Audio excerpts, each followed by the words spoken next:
In this video, we're going to go over the Nite Steelie magnetic mount, and it's a 360, so you can spin it around, do all that stuff. It's a squeeze type phone holder that mounts on your dash. I'm not going to do an install video because it's very self-explanatory. In the box, you get two things, and that is going to be this mount right here, and you get your phone holder, which is, like I said, it's literally a squeeze style, so you can put a phone, and you can put a iPhone 15 in here and a 15 Pro Max, so it does go big enough for that. This is when it's all the way out, and the magnet is very strong, so both sides you see, and literally wherever you put it, even with weight, I'll show it with the phone on there, it will stay. So pretty solid construction. The mounting point on this ball is actually the 3M VHS adhesive tape, so it's super strong, and I don't think you have to worry. You probably got to pry it off to get it off after you install it. I've only had it on for about a day now, and I have this little mat right here, so what I had to do to install it right here, which is where I wanted it, it was the most ideal location in the Subaru wilderness. So right here, I just had to cut this mat a little bit, and it's a little cheap, $12 mat off Amazon, so really not a big deal, but pretty clean install. Overall, no complaints. So talking about phone sizes, the minimum width is actually 60 millimeters, and the max is 93 millimeters, and that's straight on the box. This kit does cost, I think it was 38 bucks at REI, and I bought two of them, so I'll show you how it's, or where it's mounted in the Forester Wilderness, and then I'll jump over to the 4Runner, show you where it's mounted there.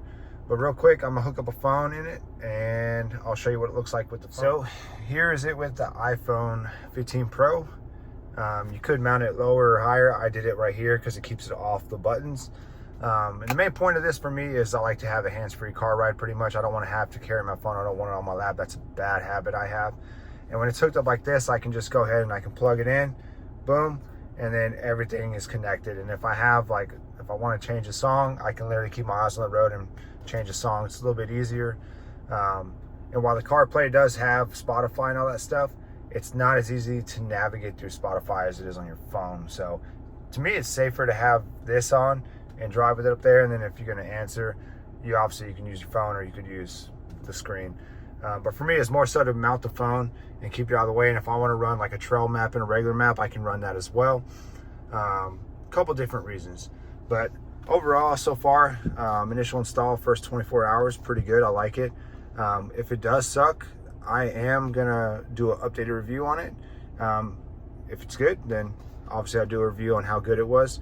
But honestly, driving around with it, hitting some bumps, dirt roads a little bit, it really doesn't move when it's in the holder. So wherever you mount it at, and wherever you put it to where it's comfortable for you, it's not going to move unless you physically take your hand and move it, force it to move. But overall, looks good construction. Like I said, we'll see how it holds up over time, but super easy to install. Just figure out where you want it, wipe it down, clean it, pull the tab on the 3M tape and stick it down, and then from there you can mount it. Like, it is a 360 mount, so you can turn things to the side if you want that. You can mount it however you want. And if you were taking it off, you would literally just squeeze these two tabs right here and pull it off. Or if you were going to remove it completely, you can just pull off the whole phone. So super easy. And like I said, I like it so far. It was nice and easy to install. Very well put together kit from what I've seen. And we would do an updated review to see how this holds up. And right now, I'm gonna take you over and show you what the 4Runner looks like. So for the 4Runner, this is a 2022 5th Gen 4Runner, and this is where my wife wanted hers mounted. It's the same style. They do have a vent one, but the ball one seems to hold a little bit better, and I don't think you have to worry about the vent one moving. Can't really talk because I don't have it.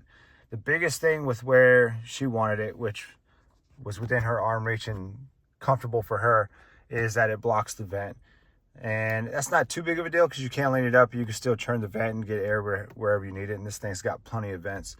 But yeah, so she mounted it here, and in the 4Runner there's plenty of flat spaces, or even if it's angled, like I said, you can rotate this mount however you need to. So It worked out really well on both cars. And like I said, over time, we will do a review and see how they hold up and see how we like them. And we will do an update from there. So if you have any questions, drop them below. Other than that, thanks for watching.